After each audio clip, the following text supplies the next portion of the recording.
Assalamualaikum warahmatullahi wabarakatuh. Ketemu lagi ya. Kita lanjut materi tentang gaya gerak dan gaya. Kita masuk sekarang tentang gaya dan hukum Newton.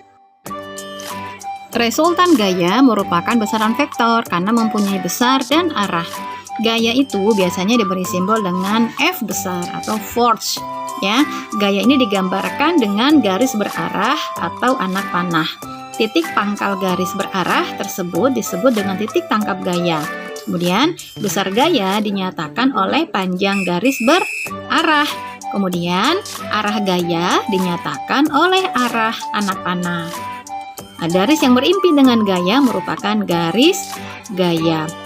Beberapa gaya itu dapat dipadukan ya Kak. Perpaduan dua gaya atau lebih, itulah yang disebut dengan resultan.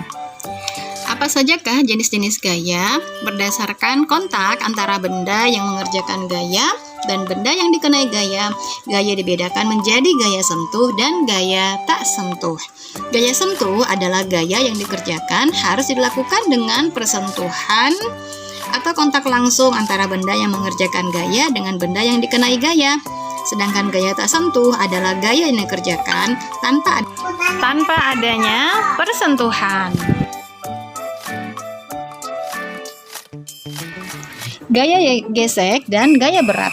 Gaya gesek adalah gaya yang timbul karena gesekan permukaan dari dua benda atau lebih. Gaya gesek itu dibedakan dua macam, yaitu gaya statis dan gaya gesek kinestetis.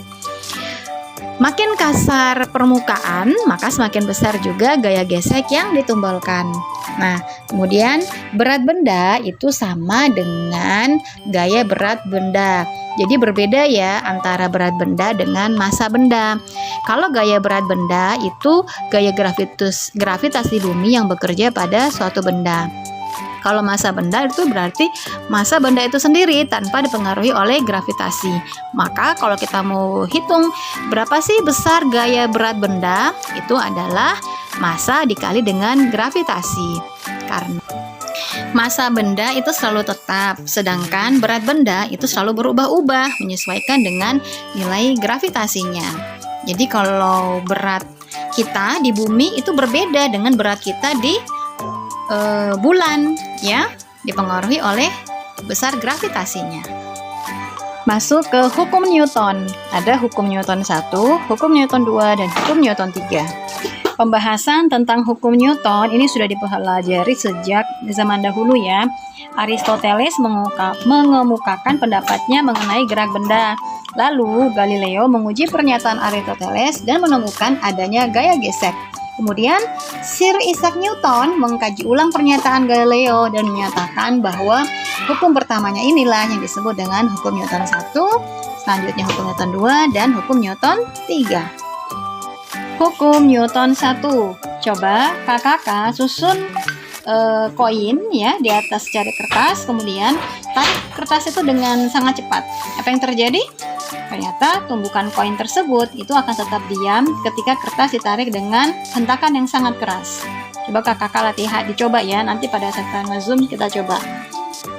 Nah, tumbukan koin tersebut akan tetap diam ketika kertas ditarik dengan hentakan yang keras. Ini menunjukkan bahwa benda memiliki sifat untuk mempertahankan keadaannya.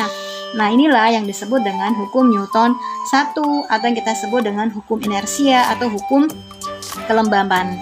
Jadi, hukum Newton 1 menjelaskan tentang sifat benda yang cenderung mempertahankan keadaannya, atau dengan kata lain, dia tidak akan mengubah kedudukannya.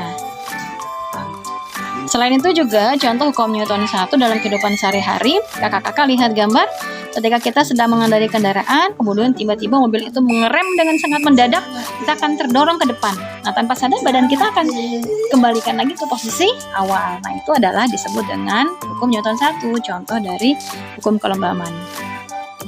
Hukum 2 Newton membahas tentang percepatan yang ditimbulkan ketika sebuah benda dikenai gaya.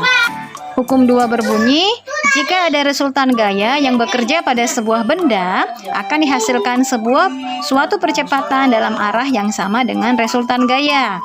Besarnya percepatan berbanding lurus terhadap resultan gaya dan berbanding terbalik terhadap massa benda.